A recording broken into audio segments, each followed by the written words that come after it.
Think about the last time you saw something. Maybe it was a Rolex or even an iPhone, and instantly thought, why does that look so good?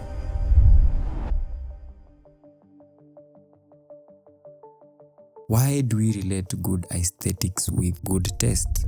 To understand this, let me start with a simple question. Why do you naturally treat a butterfly a certain way and a moth another way?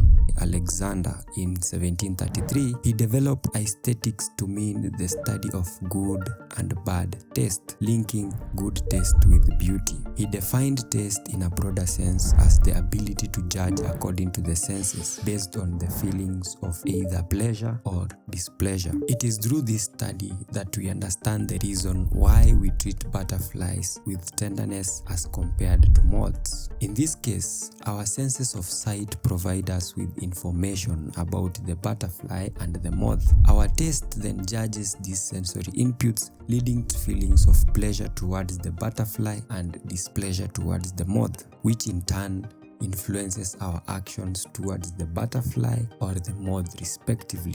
In a similar scenario, we as humans also tend to treat people differently according to their choice of fashion aesthetics. From a Reddit post titled with a question, do people treat you differently based on your fashion aesthetics? One person shared a revealing experience of how they were treated differently depending on their outfit. By simply changing one item, people treated them differently. Our standards in the society are widely defined by what we wear. When you meet a stranger, the first thing that defines them is their outfit. When we wear outfits that make us feel competent and well put together, our confidence level rises. In a professional setting, a sharp suit or a well-fitted dress can make us feel more authoritative, polished, and prepared. At the end of the day, it is very crucial to understand that your first impression matters. It is very crucial to make sure you understand your taste and preference.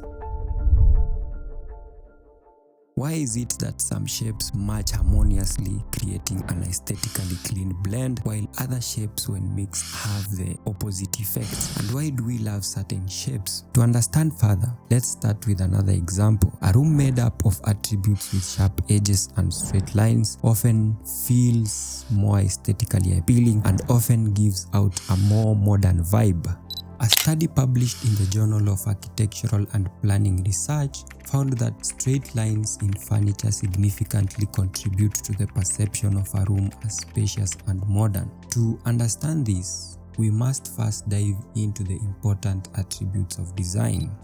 Attribute number one being the psychology of shapes. Designers understand that different shapes have different psychological effects on our brains. For example, circular objects can be associated with the sun and other cosmic objects, and that's why round shapes may give the feeling of magic and mystery. Spiral shapes can be often seen in nature, for example shells and flowers, and that's the reason why it is associated with the feeling of growth, intelligence, and calmness. Triangular shapes, on the other hand, can be associated with motion and direction due to their dynamic and energetic shape, as mostly seen in speed cars. And that's why most of the time you can associate a Lamborghini with speed. Symmetry is very crucial, and that's why our brains are wired to associate cars like a Porsche 911 to speed because of its balanced proportion and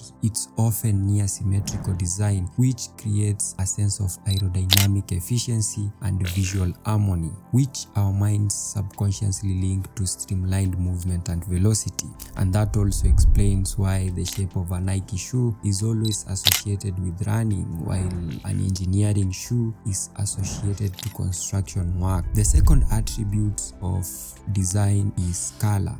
Just as certain shapes evoke feelings of order or speed, different hues and colors combination can trigger a wide range of emotion and convey specific messages. A simple black and white outfit can signify simplicity, while on the other hand, a white-only outfit can indicate being religious, whereas a plain black outfit can be used to indicate mourning in certain cultures and traditions. In interior design, color can be used to evoke different feelings and moods. For example, a red color in a living room or bedroom can inspire love and friendship, but if not well utilized with other colors, it can often inspire the feelings of anger and revenge. Brown, on the other hand, in interior design can inspire the feeling of warmth and comfort. Orange can be used to inspire desire, love, and appetite, whereas black can inspire functionality, simplicity, and beauty. Gray, on the other hand, can inspire style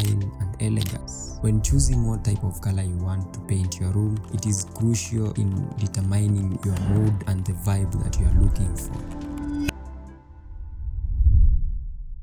Finally, we cannot conclude this video without talking about minimalism and luxury. Luxury brands most of the time rely on the psychology of aesthetics to manipulate a certain mood that will sort of push us to make a purchase. Many people make purchases on something because it makes them feel a certain way. For example, buying an iPhone can be associated with a feeling of using a premium phone. People buy a feeling and not the product. Luxury brands such as Apple and Rolex understand that luxury is not about adding more, it is about removing distraction to put more emphasis on the product, and that's why on their websites they have minimal distraction as possible so as to give the buyer an easy time to observe the product without much struggle. Their product designs are also not flashy and they often maintain the same design for a long time to make them as familiar as possible, making sure that they remove as much distraction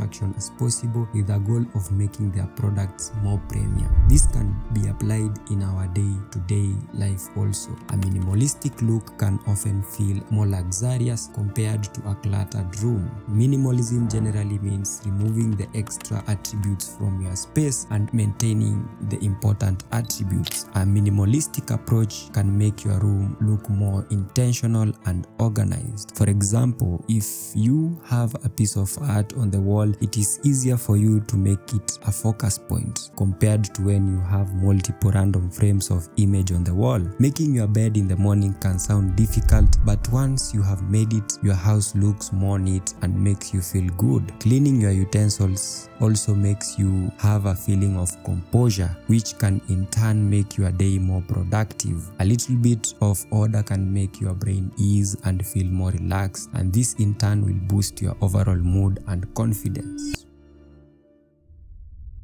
In conclusion, making yourself neat can go a long way in making sure you stay organized.